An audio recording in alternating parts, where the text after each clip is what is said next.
everyone, and welcome to another episode of Swalif with me, Hamad Al-Amari. Today's episode is something I've been looking forward to for a long time. It is about people. It's about individuals and what their role is in democracy.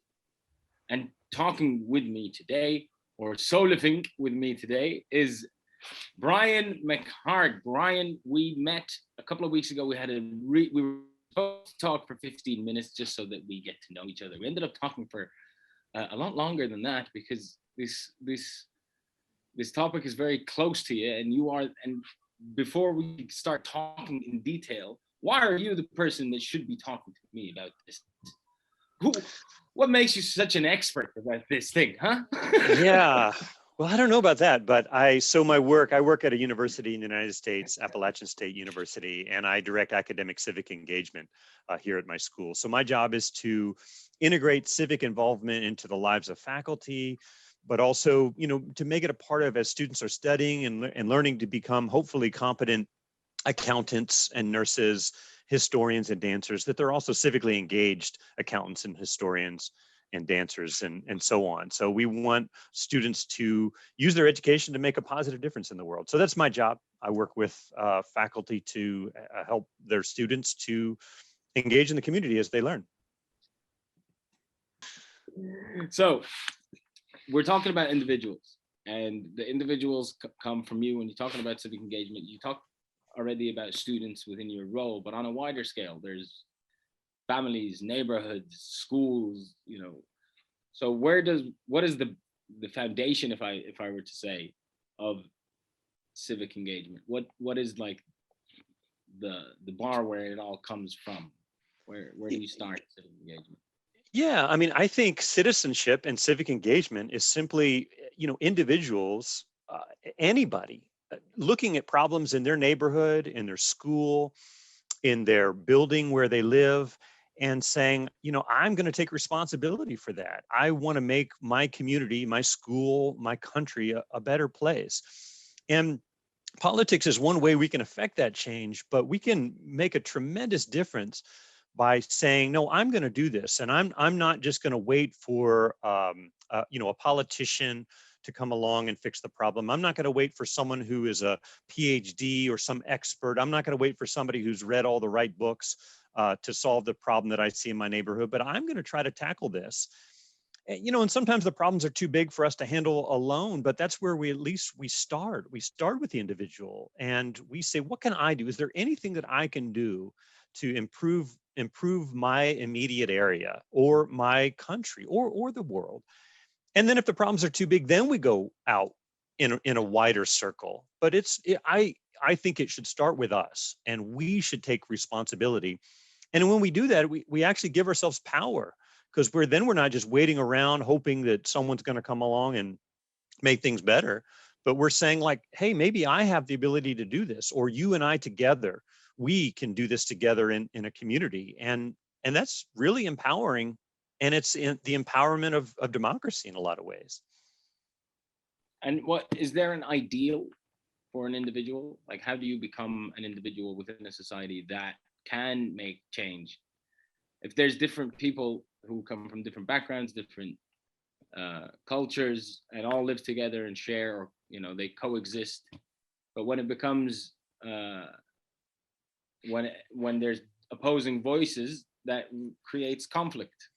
So how do you become a model citizen? Is it that first before anything else? Yeah, I mean, in my view, yes. So we have, and this is one of the challenges, is that we have a very diverse world with different points of view about how problems should be solved, and even what problems that we should tackle. But I do think, and one of the things I encourage with my students is find something that you are passionate about, and it could be, what is the thing that is important to you, and work on that problem. Now, your problem, your concern might not be my concern, but it's something that you are concerned about, and that's good enough for me. And particularly when I'm talking with young people, sometimes the older generation might come along, and I have this often working with university students, where young people are often very concerned about the environment, or they're concerned about animal rights.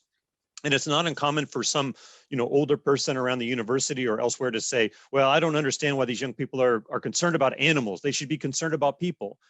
And my response is always just like, well, I'm just happy that young people are concerned about something, and let young people pursue this interest in animal rights if that's what their concern is, and make a difference, make a positive difference. And then, maybe down the road, there'll be different perspectives that'll be gained, and we'll begin to see that, in addition to animals, we have to worry about poverty, we have to worry about, cross-racial difference or something like that. But I think, in terms of the model, is simply, everyday citizens, normal people, might even say untalented people, just getting engaged with their own communities. We don't have to be, Martin Luther King, one of our great heroes in the United States, had one of his famous speeches called the Drum Major Instinct. And he said in that speech, anyone can be great because anyone can serve. And King was sort of throwing off this idea of like, hey, don't when I die, don't say that I had a PhD, don't say that I won the Nobel Peace Prize, don't say that I was, all these fancy things who maybe gave the speech in the March on Washington, but just say I was somebody because I tried to make the world a better place.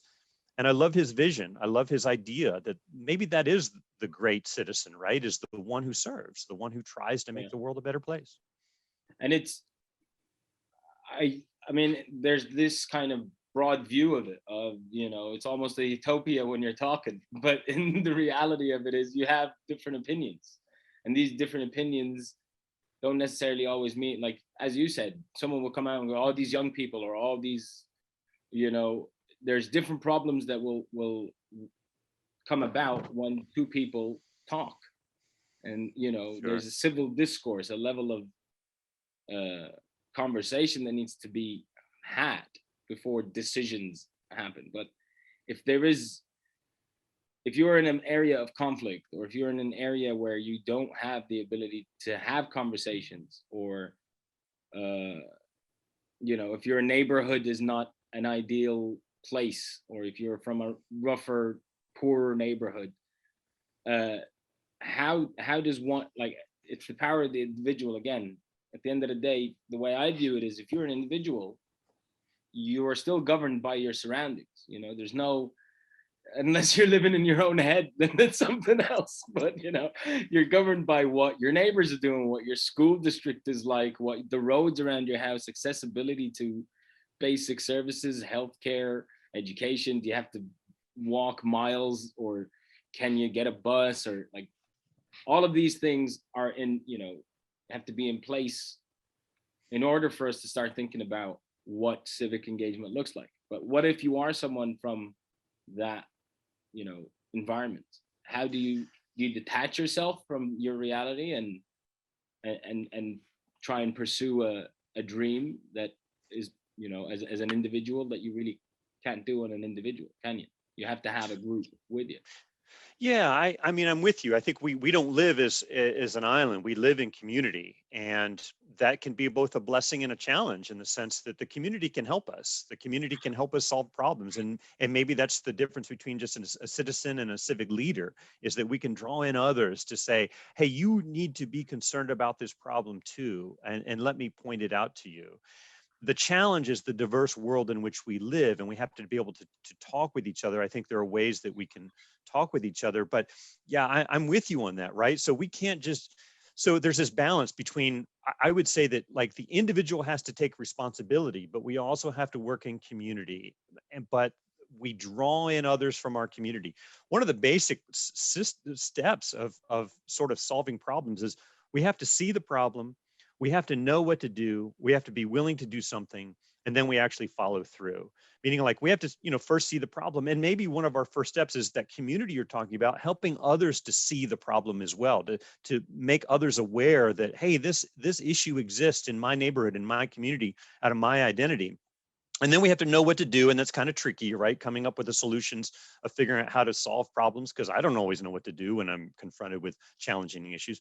Then we have to be willing. Sometimes we see the problem, we know what to do, but like, I got other things I would rather be worried about, or I'd rather spend my Saturdays watching football than actually going out and solving problems. And then we take that first step, and it's us taking that first step to move forward. But I think all of that is inclusive of what you're talking about in terms of a community. Like, how can we help others to see the problems that we know? How can we help them to know the appropriate responses? How can we help others to say, yeah, I want to be a part of this too, and then give them the tools to make that first step? And what are some of those tools? If we're talking about, let's say the community's there, individuals are within this community, have a leader, there are causes that are clear, there's civic discourse, there's civic engagement, there's but how does it happen when you say, how do we get from the point of individuals within a community all sharing this problem, and then eventually at some point it leads to a public office of some sort in order to take some kind of action? It's not a revolution of the community, you know what I mean? It's not, we're all, there's laws and structures in place in the community that allow you to get things done. So is it always incentivized that someone has to go to a political route? Is there coexisting and tolerance and all of these things gets you to a point where someone has to make a decision about this change? So if we're all thinking about something small like better bus routes for the school, for example, more speed bumps, because the guys that we bought cars for now are driving too recklessly in the neighborhood. So how do some things like that needs a community for it to get some kind of approval? And if you were to take matters in your own hands and just started building speed bumps or in the middle of the road, you'll get a call from someone saying you can't do that. So if you use that as a very kind of simple analogy, what's the step of, after awareness, appointing a civic leader for a cause? Yeah, and I hope this answers, but I think that there are different ways that we can get people involved in the problems. Once we sort of, let's say we acknowledge, hey, we've got this problem in our community, people are driving too fast, or we're worried about the children in our neighborhood maybe getting run over while they're out playing, or any other problem that you might identify, pollution, abuse against women, anything that you might name. But there's all kinds of ways in which we can tackle the problem. And I think that's how we can draw our communities in. So we use a thing here at the university called the Minnesota Campus Compact Social Change Wheel. And it's just a way of thinking about how can we affect social problems. So, there are politics is one way, and activism is one way. I think like waving a sign and letting those who are in power know that we want something is important. But there are other ways too, including like charitable volunteerism, where we donate time to clean up pollution. There's social entrepreneurship, where if I'm a business leader and I want to invest in a low income community, or I want to show that my company is concerned about the environment. Well, that's a positive way of affecting social change. Or maybe, again, I want to invest in a low income community so that money's circulated. It could be that maybe I'm advocating for those who don't have a voice. If a group of engineers are getting together to build a building, they need to think about, and somebody needs to speak up. Well, somebody might be disabled who needs to get into this building. So let's make sure that we keep that in mind. That's advocacy. That's speaking up for those who might not have a voice at the table. There's just helping your neighbor. Oh, I see my neighbor is elderly and maybe needs some help. Maybe needs to, need some help with one thing or another. So this social change wheel is a way to get people involved. And sometimes, it can help. When I work with students, can help them get out of their thinking about the traditional ways of getting involved to think about new ways that we might be able to tackle some of these complicated social problems. Just want to touch on the fact that, on a point that you're there about different diversity. I mean, you have different cultures. So for example, in our culture, the elderly is something, the family is important. You look after the elderly. Like, it's very rare that you would have someone sent to a home because they're old. Within our culture, if you don't take care of the parents when you're older, then you're not someone who's looked at in a good light by other members of your community. But at the same time, with advancing in technology, advancement in access to information, and a lot of ideas about the individual and the role of the individual, you tend to kind of begin, removing these things. So if you have to be bound by your culture, for example, of, oh, these are the common practices in my area, this is what my identity or group of people who I identify with are dealing with, and this is our culture, and this is how we do things. But now you're talking about individual and the role of the individual. If you pay a lot more attention to who you are as an individual, you certainly will at one point have to detach from some of the things, because again, you will have, you might disagree with some of the things that are going on. So it'll be easy for someone to say, oh, well, I'm 26, they're old, someone can take care of them, I need to go and look after my own life, you know what I mean?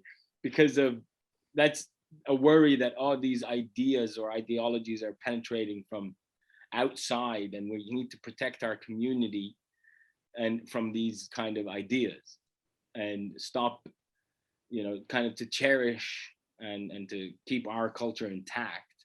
You're always resisting this change or this idea, or in intruding ideas, if you want to call them that. Oh, these ideas will make them think way too far. They'll stray from the culture and things like that. But at the end of the day, there's other people around you. You're not. I take it back. So the role of the individual within the community does not necessarily mean that it's against diversity, does it? Right. Yeah. So we have to live in. So there's a balance here. So it seems like maybe we're talking about related but slightly different things. So there's the individual, right? Like we as individuals need to take responsibility for the problems in our community, but we don't live in isolation. We have a responsibility, I would suggest, to the larger community of which we're a part, and we can't. I would say that we have a responsibility to that. There's sort of a duty that we have to follow when we live in community. We have to consider other people's points of view and the needs of other people. But some of this goes back to, responsibilities that we have as a family, but also the wider family of our community or our nation and what's involved. But then there's the diversity component, which again makes it complicated. And I would say that we have to listen to other members of our community and to try as best as we can to understand and to see what their challenges are, and to see what their burdens are, and see what other members of our community might be facing, that I need to take into consideration as I think of the other of how to make a better country and a better community. I think it just boils down to people at the end of the day. Like if it's a group of people and you have to, even if you don't want to, sometimes you just want to be left alone. Yeah. I'm that grumpy person who's just gonna close the blinds, as you guys would say, and stay in my house and leave me alone, but that person is also part of the community, you know what I mean? He's there, they coexist, they have different ideas, different, so where's the line between personal responsibility versus community? Like, you say that, okay, you have to take responsibility for the community, but at the same time, it's like, I'm taking responsibility for myself, and that's more than enough for me. So don't get me involved. Don't, what if you have a wave of that really doesn't kind of, I mean, for us, it's we don't have, it's a monarchy, it's the laws are there, there's processes for each ministry, for each municipality, whatever kind of, and now with tools and technology, things are getting better. When you need services, public services, it's much easier to, the processes are getting much more efficient. And I think, again, I can't help but stray from this divide in between myself as an individual, my own entity. When you look at yourself as an individual, does that automatically mean that you are detaching from community? Or are you looking at yourself as an individual on how to fit? Like how are we looking at ourselves as individuals? Yeah, so there's both, right? I mean, we are individuals, but at the same time, we are a part of a common humanity, and we are part of other groups, and we can't escape those things unless you're going to be some hermit and go live out in the desert by yourself. You know, Sounds like a dream. yeah, to some people, but what we lose out on the benefits of being in community when we do that, because if my house burns down, who can come help me? Or if I get sick, who can tend to me? And so it's a contract. We derive benefits from living in community, but we also have to make a contribution to that as well. And we can be an individual, but that doesn't mean I can just drive through the city and ignore the stop signs and ignore the street lights. Well, I don't feel like obeying this. I mean, these are some things that we give up when we are a part of a community, but I would suggest it's to our ultimate benefit to be in the community. But I would also say that, yes, you could be the most minimal citizen, in which case you make no contribution and you are just concerned about yourself. But if we're talking here about being a good citizen and a positive citizen, and if somebody says to themselves, like, I want to be a good Qatari, I want to be a good citizen of this country or this city, then what does that mean exactly? And maybe it means I make the world a better place than I found it. We tell students, we're a university up in a small town up on the mountain, and we get on certain mornings, we get these clouds that roll in, this mist that rolls into the mountains. And I try to tell my students, like, look, you're going to be here for 4 years. And when you graduate, it's a happy day. But my hope is that on the day that you graduate, as excited as you may be, that you're not just like that mist that rolls in and gets burned off by afternoon, but that you can look back and say, my university in my town knew that I was there. I made a mark. I made a difference. My life as a university student mattered. And so, for those who want that, that's a good life. I would suggest that's a good life to live, is to be able to say, look, I've made a mark. I've made a difference. I didn't just live in isolation, worried about what am I going to eat for dinner tonight and what am I going to watch on TV, but to say, hey, maybe some child, knows how to add fractions because I taught him how to do that.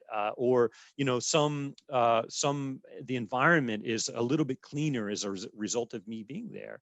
And that's a positive place to be. And I think conscientious people hopefully reach out for that. And they say, I don't want to be powerless anymore. I actually want to make a difference and leave my mark. And in doing that, I'm making a positive mark on the community. So it's fair to say that it's how you add value, right? It's leaving some kind of value to any space that you're in. Yeah, I hope so. That we actually make something that's a positive difference. Yeah.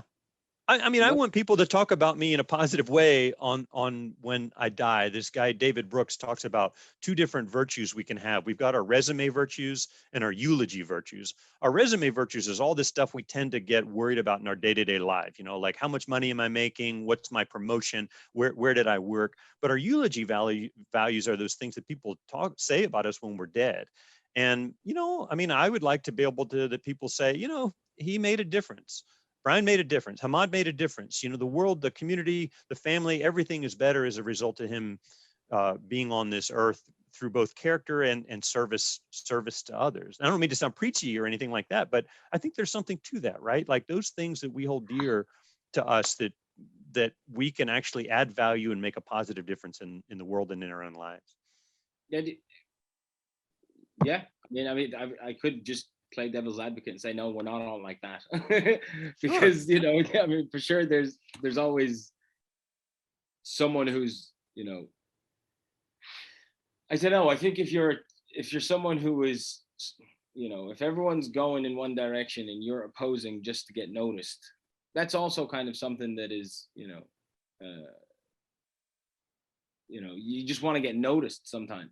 You just want to be noticed, and it's sometimes easier to get noticed for, being the person who causes the problems rather than a community or a group of people that are advocating for change or better livelihood or better, coexisting or better rules or better way of life for the group. Sometimes it's easier to say, oh, they all like the color green, so I'm just, red is forbidden. Oh no, who said red is forbidden? I like red, and you start wearing red everywhere, just so that you get noticed.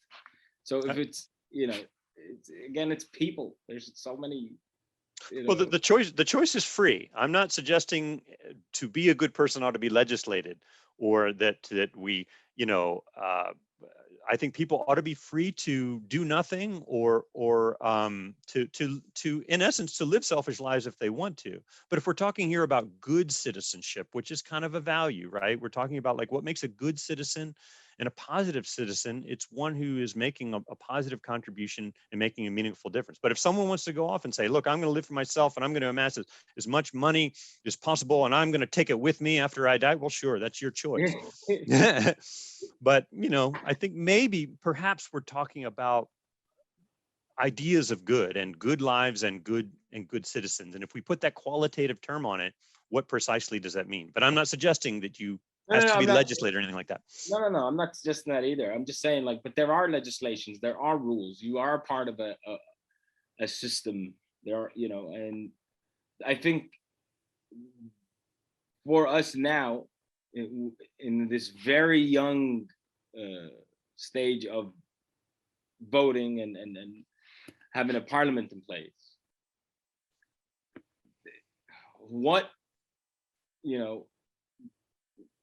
who do you vote for? How do you know who's going to add the most value? What are the credentials of the person that you vote for? Is it just a popularity contest? Is it just vote for this guy because he knows the most people? I feel like at a much more advanced in the United States, you've been democratic country for a much longer time than we are here, but you guys still have problems, and you still kind of have not on a state level, but sometimes it's a borough, sometimes it's a community, sometimes it's the city hall, or like there's still always people, and there's still always things that need to be talked about, and there's a process. Do you think that's the main driver for people to go into politics? Is being a good citizen the initial prerequisite to go into someone who wants to make change has to follow on route and go, okay, I have to become in this party or create a party, or like, is that a product of democracy? Is that how you drive change now? It's one way to drive change, is the political process, and to and to figure out what that is. The political process might end goal to maximize liberty or to take care of the most vulnerable in society. And there are those who I'm sure who go into it because they want to make those positive differences. And of course, there's plenty who go in just because they want the attention and the power, and their motivations might not be so pure. But that's as I was kind of talking earlier, there are multiple ways in which we can affect positive good, and in the democratic process, in politics, and structural change is one way to do it. But for the everyday person, the average person, that's probably not going to be their avenue. Their avenue is just going to sort of to roll up their sleeves and to get to work in their local communities and to affect positive change, maybe not in the less attention grabbing ways and the quieter ways, but to do the hard work in difficult places by serving local schools, by serving the local environment, by looking after those who are most vulnerable in our community, the poor, and so on. And that oftentimes does not get the attention that many other things do in our society. But that's citizenship. Do you think that because today we have social media and streaming services like Facebook and, and Instagram and Twitter and things like that, do you feel like it is easier now to start focusing on more of the negative stuff, and it's there's a lot of more negativity, and the good news doesn't make the hits, therefore it's clouded? So how can you be a good citizen if something on Facebook that keeps, or whatever algorithm that you're looking into now, whatever it's feeding you, you're kind of stuck in this place where you just don't you're just incentivized to not be good. Do you know what I mean? Like you're more incentivized to just, you get more clicks for bad news, basically, you know? Sure. Yeah, I mean, and social media is great at stoking outrage, and it knows that that's what gets the most attention. A lot of other forms of media are the same way. We tend to, when we are angry, to keep coming back and keep looking and wanting to engage. And anger has its place. Some of the great social reformers throughout history have a certain streak of anger. Uh, uh, they're upset and not happy with the way the situation is. And moreover, there's a democratizing nature of social media. I mean, there's people are able to spread the news of what goes on very easily and to organize. All those things are positive, but it comes with a significant amount, I think, of some negative stuff that we have to be aware of. Not the least of which is that, here in the United States, it's very easy for me to get very outraged after something that happened in a small street somewhere out in the other side of the country. And I act like that's going on in my neighborhood. And I just become, just incensed about that and outraged about that. Whereas, 20 years ago, I wouldn't even have known that took place. And maybe that's kind of okay. So we tend to focus a lot on sort of the minute issues. So there's got to be a balance in there somewhere where we become aware of what goes on, and there's the positive, the democratizing ability to communicate some of these problems. And people who didn't have a voice before suddenly can say, "Hey, look what's going on in my neighborhood," without just chiming into this outrage machine. And then the other thing is there needs to be a solution involved with that. It's not enough just to be outraged and angry and just sit around, oh, these people. But to begin to earlier, like waiting for a politician, or I think there's a fine line of, okay, I'm passionate about this thing now. And as you said, there's this culture of outrage, and you can find the groups that give you this, I'm passionate about this, and here's another 1,000 people who like the page that I'm passionate about, and we'll orchestrate conversations or marches or whatever it is to get the attention. Excuse me. The idea is, what happens then to that civic engagement that we talked about at the start?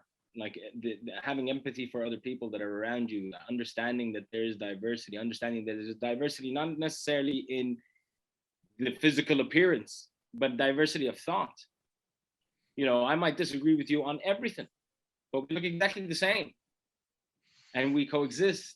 Whereas now, I might be in a group that I've never met because of Facebook, but we have the same passion, and sometimes it's good, sometimes it's not. But at the end of the day, if you're saying, "Oh, go follow your passion and if you're passionate about something,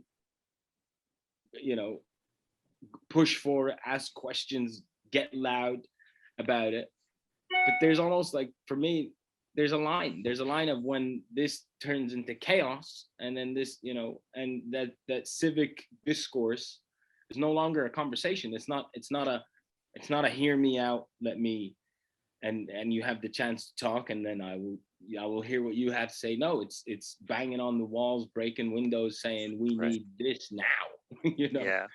Yeah, I mean, I think it's not enough to be outraged. First of all, we actually have to do some level of action and become engaged. And so if we just dwell in that anger, that's not good. But then also, so much of that anger is really rooted in what you're describing. And in my view, it's this idea of like group identity and group tribalism, in the sense that, like, I am so identified with this group or this point of view, and that could be political, it could be racial, it could be religious, it could be many other things, that we don't want to engage with that empathy and to listen to others.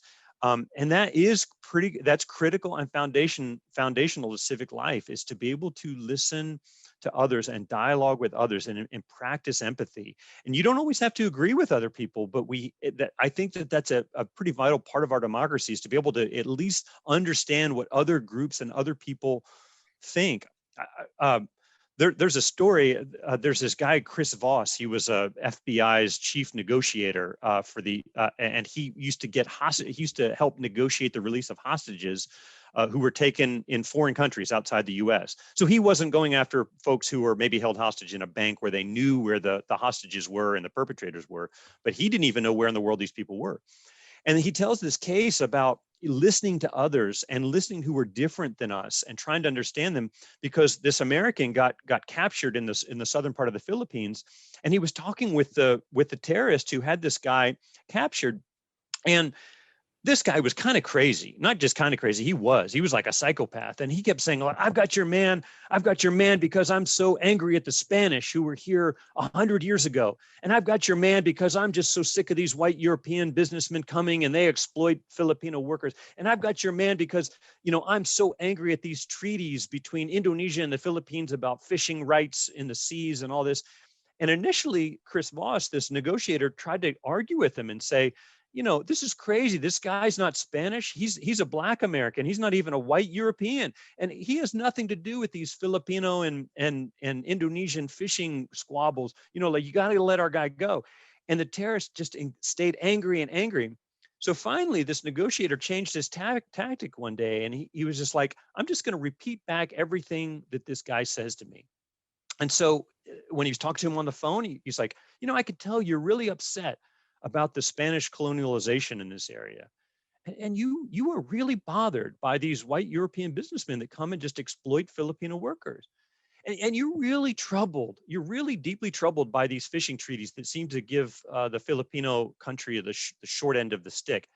And the terrorist said, that's right. And it was at that moment that he was, the guy, the American who was held hostage, was able to actually leave, because this crazy psychopathic terrorist felt understood. He felt heard. And we don't have to agree. This negotiator didn't agree with the guy, but to be able to listen to others and to be able to say, I think this is where you're coming from.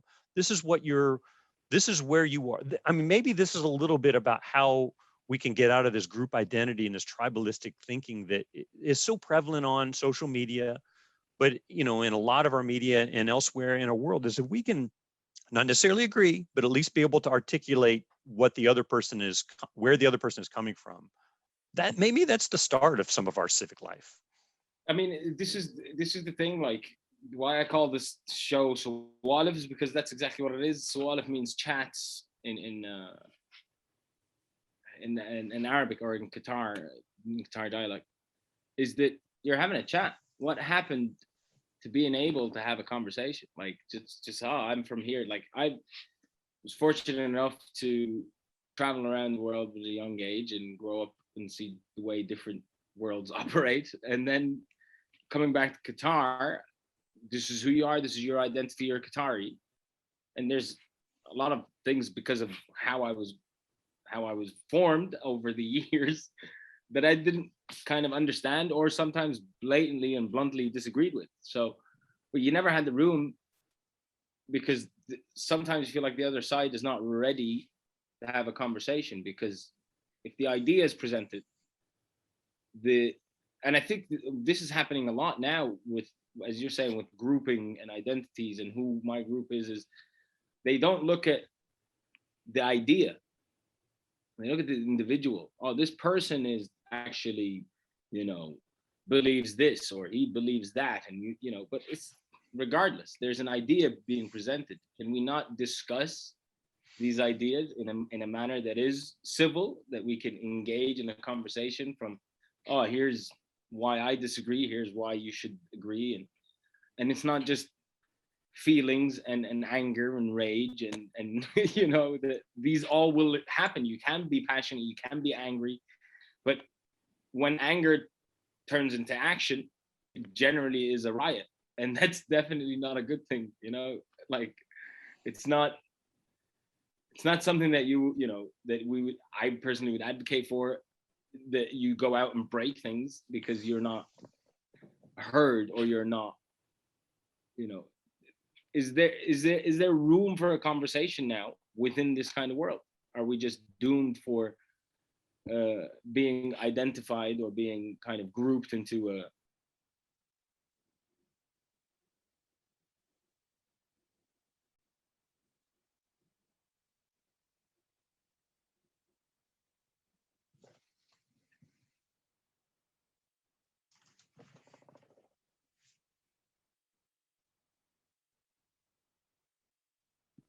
I'm telling you, they don't want us to have this conversation.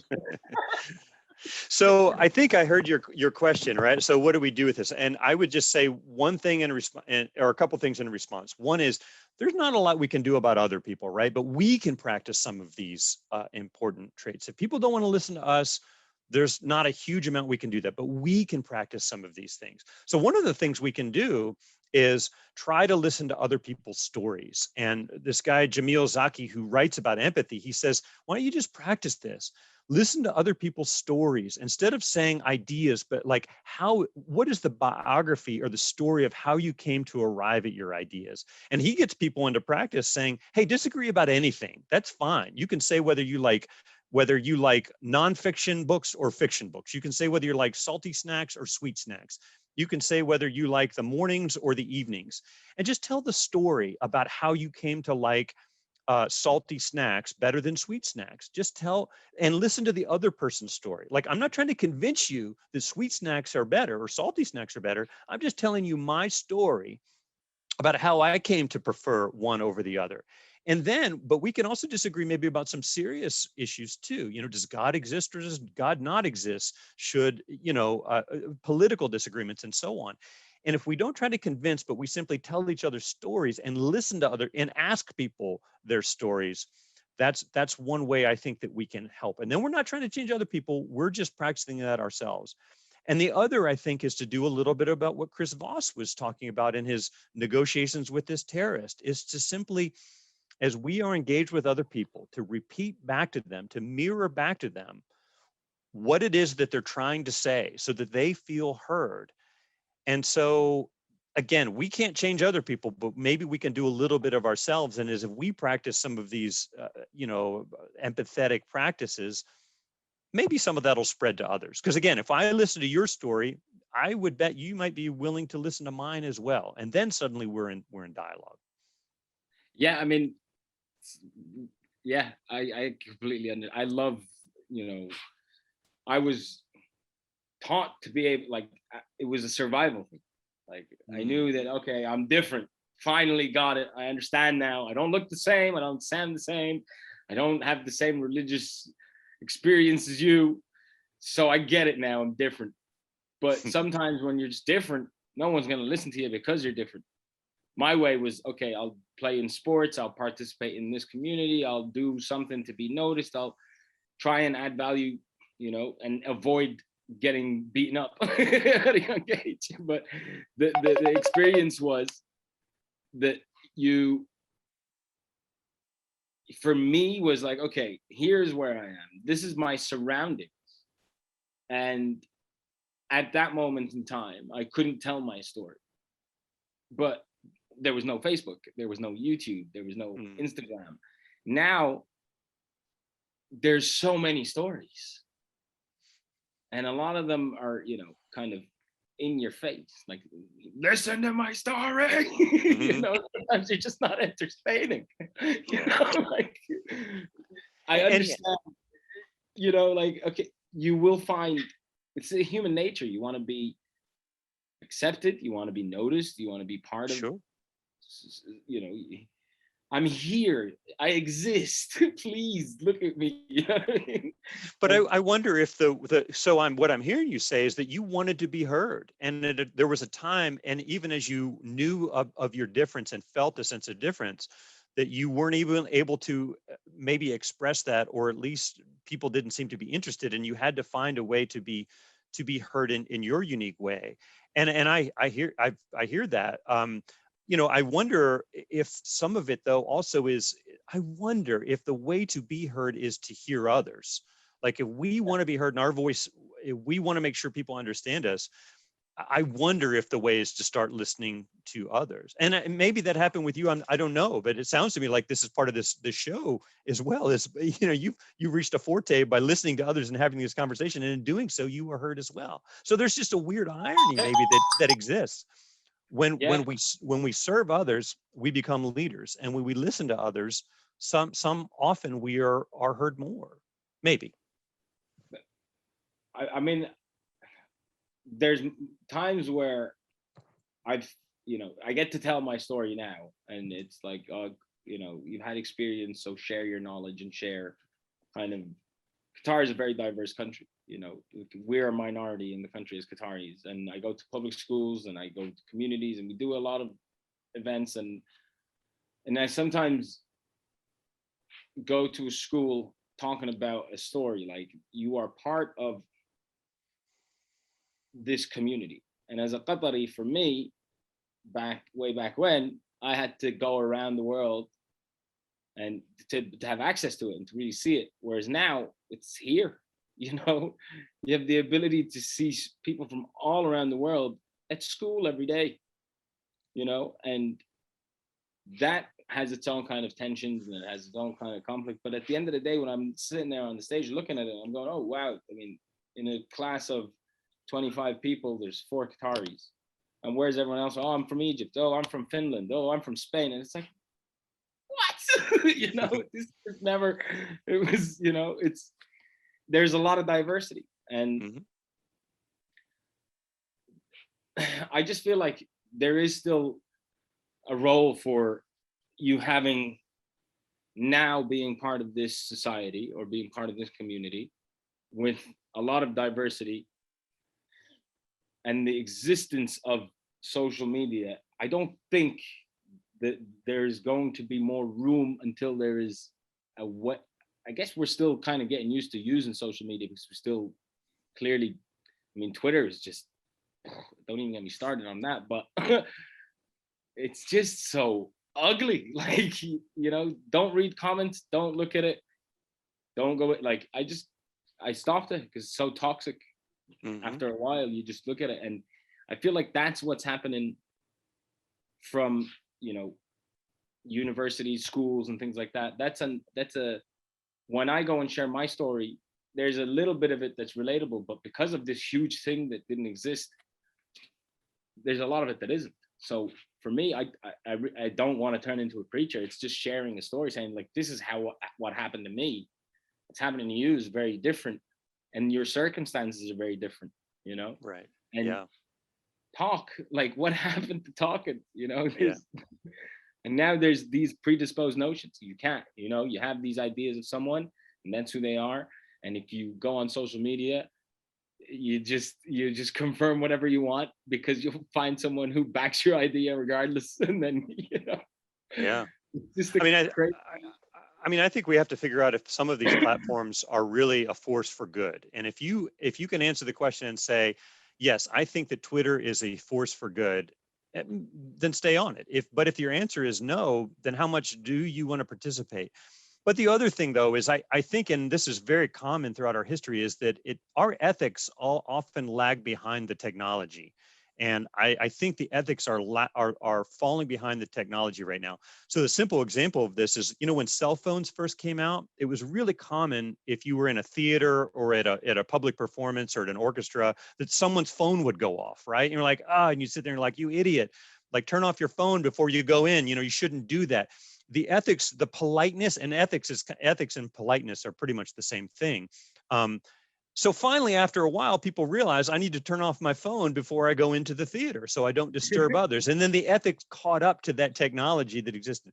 So maybe the ethics yet have not caught up with what goes on Twitter. And hopefully it will, if we maintain hope that things could potentially get better. And in the meantime, though, if it's not currently a force for good, should we be on it? Someone's making money somewhere. So that's what one of my other questions that I wanted to ask is, when you're in a place that there's a lot of decisions driven by profit, or if you're somewhere that is, it's a private entity that's driven by profit, and all of these kind of clashes or conflicts or differences occur, there's still the individual.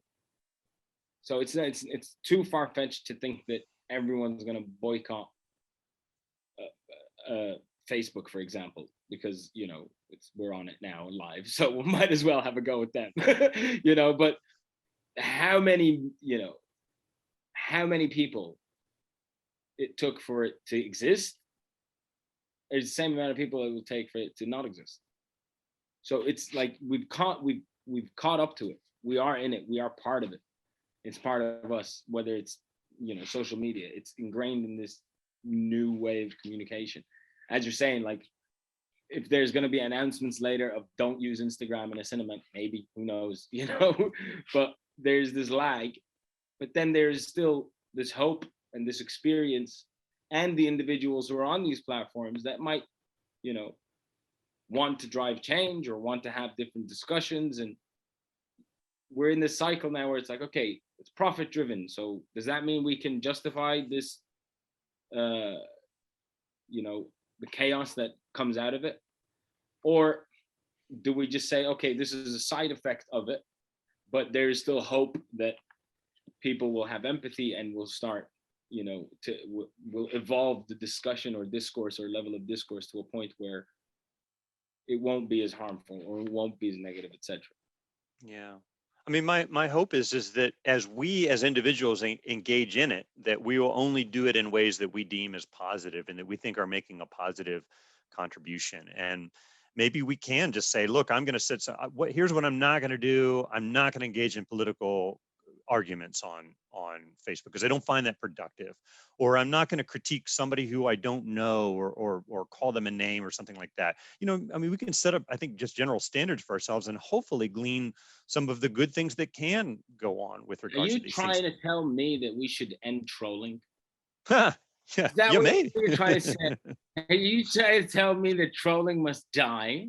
What about all the entertainment that we're going to get? It does feel good to relish in some of that sometimes, don't we? I think it maybe hits some dopamine in us when we see that or engage in it. Yeah, I don't know, and I think like this false anonymity that you get, or false sense of being anonymous online. You know, Sure. some of the conversations that or comments that you see on you know, YouTube videos, or it's like, how did it get there that quickly? You know, like what, whose mother, what? You know, like how? And I think it's just, is it, I don't know, are you just someone who's sitting there and feels like you're getting a kick out of it? And some people are just instigators, some people are just, you know, but why do we take part? Yeah, and why do we? Is there a way to supplement that with what we think is real dialogue, right? Like, you know, maybe I'll indulge in a little bit of like, you know, getting all angry about something. Okay, but I've also got this part of my life in which I am engaged in real conversation with people, real civic dialogue, and real participation. But if the totality of what I am is just being some, you know, Twitter warrior, then maybe that's not as productive. You know, my hope is that we can find places and we can find associations and people in which we can engage in dialogue and discourse in the real world, in real lengthy discussion, listening to stories and so on, that can at the least supplement or counterbalance some of the negativity. I mean, that's a minimum, if not just like not cut the negative stuff out altogether. Yeah. But we've got to find it. We've got to find those places. We've got to seek it out. We've got to look for it, and we've got to listen to others. Well, these are the same tools now that are being used to collect votes and you know, end someone's career, and you know, like it's gotten a bit out of hand sometimes, you know, to the extent that it's gotten to. We've all seen different, you know, stories about who said something in 2004, and you know, but now for us, it's also like, if we are again part of this community and we are part of this you know, neighborhood or state or university or church or mosque or whatever, there comes a point where it's a democratic process.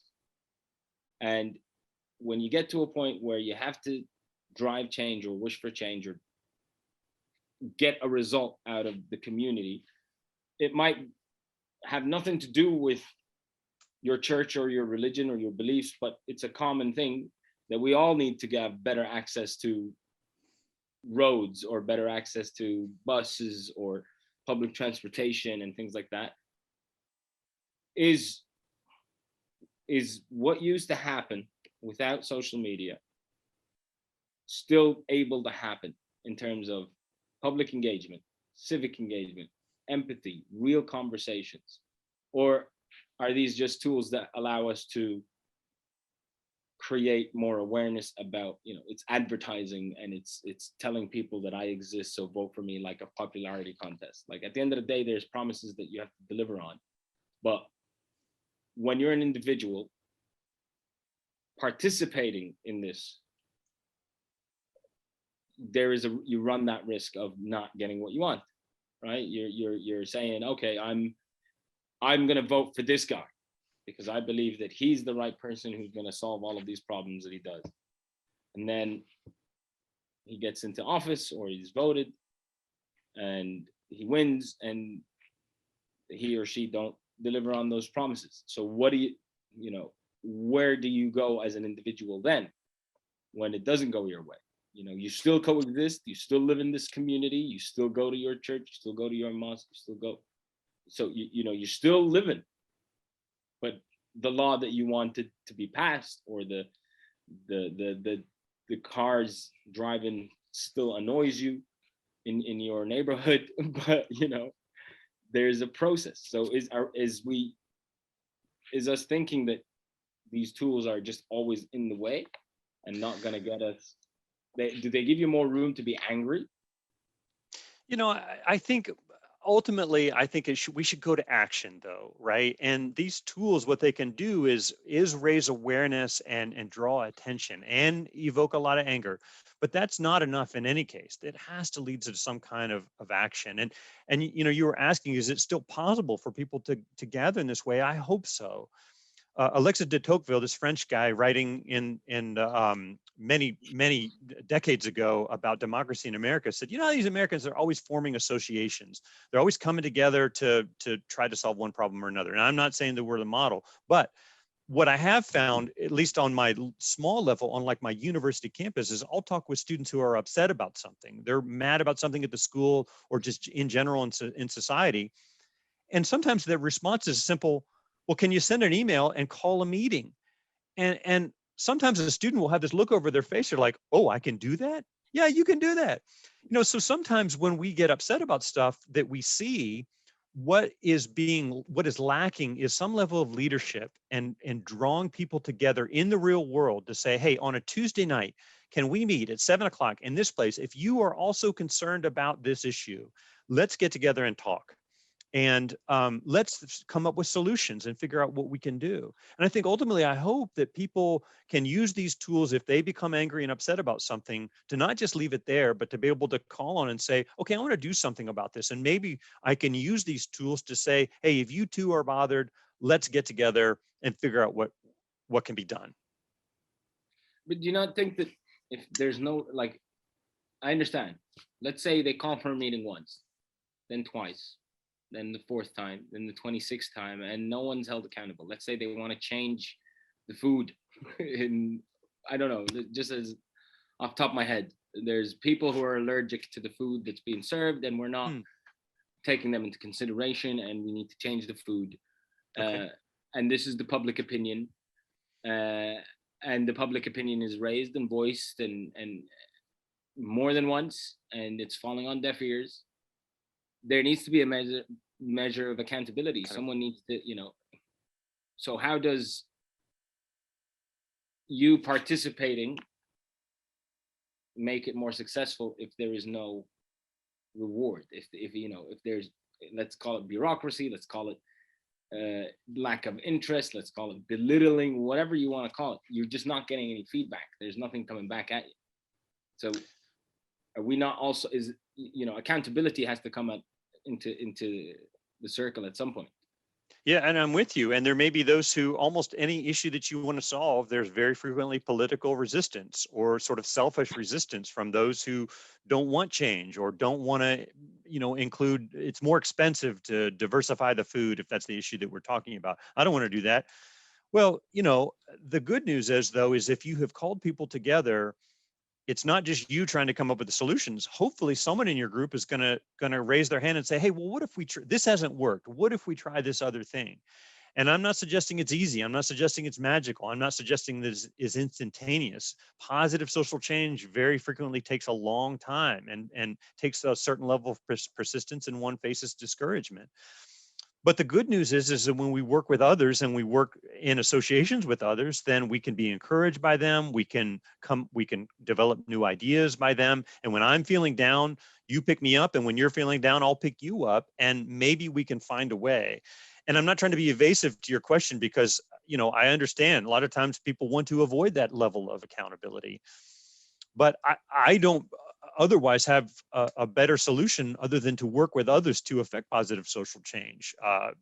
And if we believe in others and believe in the goodness and the talents of other people, we will be able to lean on them to in the end, come up with solutions to hold people accountable and to make a difference. And maybe if I bring in 5 people and you bring in 5 people and that person brings in 5 people, then perhaps suddenly we're talking about a movement here.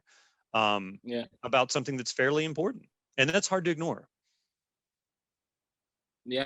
I was just checking if we had any questions from Facebook. We're good to go. When it comes on a larger scale, if you were in a borough and you elected someone into, the mayor of this place or the governor of this place, or the representative of this place, and the community is outraged, and there's people who have voiced their opinions, voted someone in, is it within that same process that you can hold them accountable? Can you hold governments accountable by voicing public opinion? Or is part of democracy that public opinion, when trying to hold governments accountable, can also take very long time? So like it's part of that, it's not like someone saying, oh, just it'll go away in a bit if you just ignore it. But is it not part of the process that only one side is talking? I mean, I think, yes. I mean, if we're talking democracy, yes, it's supposed to be that way, right? Where there is accountability and there are many other, and the leaders have to be responsive to their people. That hopefully is the idea of what democracy is about. And actually those, I would suggest, lead to more successful societies. My new favorite book is Why Nations Fail by Acemoglu and Robinson. And he talks about this difference between inclusive nations and extractive nations, or inclusive communities and extractive communities. Inclusive communities are ones in which the people are heard and many voices are heard and they're allowed to participate. And, oh, hey, I've got an invention. I've got a new idea. I want to invent this new widget or whatever. And suddenly the government is a tool to allow you to do that and express some level of innovation and with some level of ease. And sometimes that new invention is going to threaten the old order, and that's okay. Those are strong democracies, inclusive democracies. We faced this in the United States, in which the southern part of the United States was not an inclusive region of our country, and the economics of that region suffered as a result of it.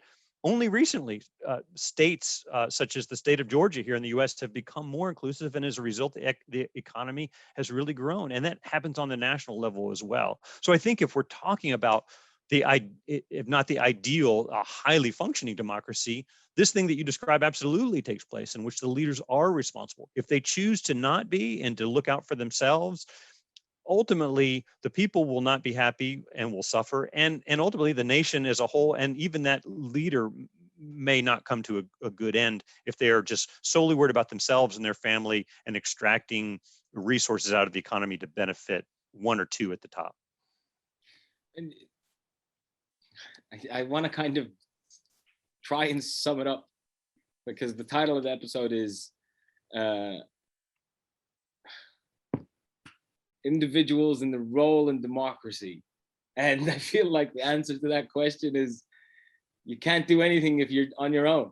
So but we as individuals still have the responsibility. So you as an individual have a responsibility to participate in community. And there's the weird contradiction, right? You as the individual have a responsibility to be a part of community and to figure out what that means for you. So there's hopefully a balance there. Okay, and you have to develop within that community and understand that you need a bit of thick skin, I guess.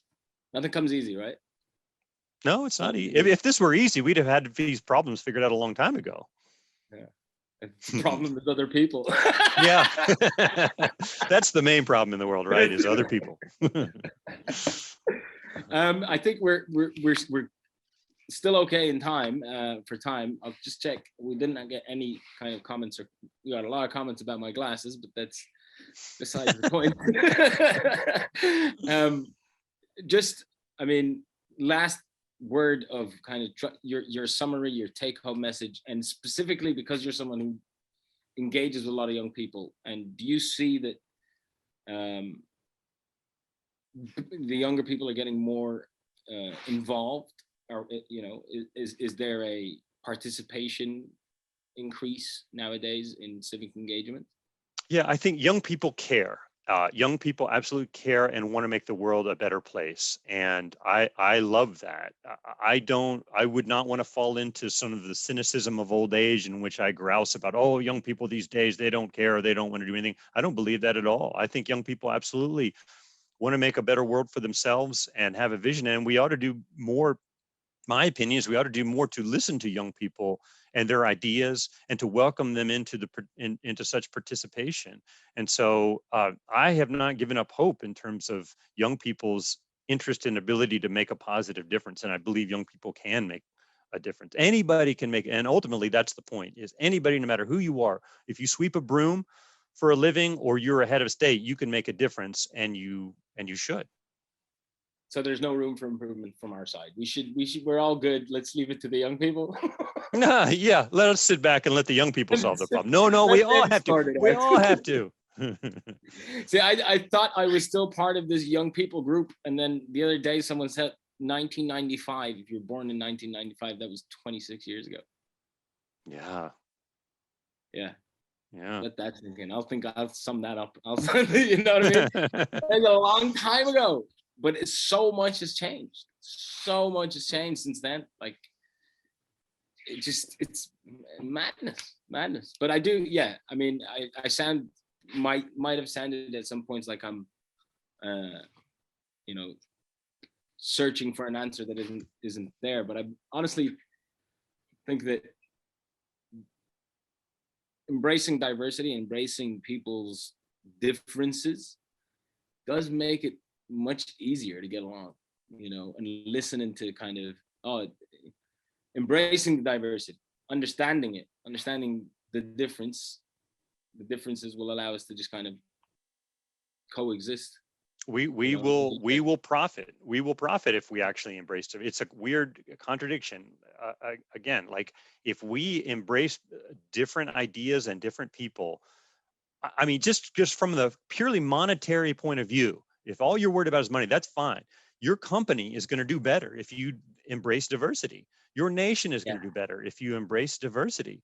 But yet that's the thing we argue about sometimes. Oh, I don't like the way that guy looks, or I don't like the way that guy prays, or I don't like the way that guy, his hair is, or something like that. I mean, it's nuts. So again, it doesn't come easy, but it takes some work. We've got to, that this is our job.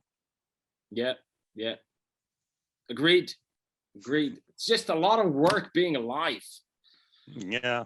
The more episodes I make, the more conversations I have. I was like, there's lots to do. Bear in mind that I'm not taking any personal responsibility. I'm just, enjoying the conversation. Well, Mr. Brian, it's been a pleasure chatting with you. And I hope that, if you're ever in Doha or transiting through, that you'll pop by and we'll get to catch up and continue this conversation in some way or form. And if we end up creating the Swalif live, like in person, we could continue this conversation again. I'd love that. Yeah, it's been a pleasure. There's a lot of room, and I didn't think that talking about talking would be so difficult. That's it from us. For everyone watching us on Facebook and Instagram on the US Embassy Doha, thank you for tuning in. Don't forget, we'll be back with another episode of Swalif next month, and this will be episode 11, I believe. I don't know. I've done so many, I lost count. But thank you all for tuning in, and don't forget to follow us all on social media at US Embassy Doha. Myself, it's at Hamad Al-Amari. And for you, Brian, do you want some followers? Do you want people to know what you're about, or are you on social media, or are you? I am not really on social media. I try to follow a little bit of my own medicine there. So, but good stuff. Yeah. Good stuff. Well, it's been hey, practice what you preach. Why not? Thank you so much for your time, man. And I hope you have a lovely rest of the day on your side of the world. For me, it's definitely bedtime for my kids in 15 minutes, and gotta run. Great. Good to talk to you. Thanks so much for talking to me. Thank you, everyone at the U.S. Embassy, and thank you, everyone, for tuning in on Facebook. See you soon. Peace.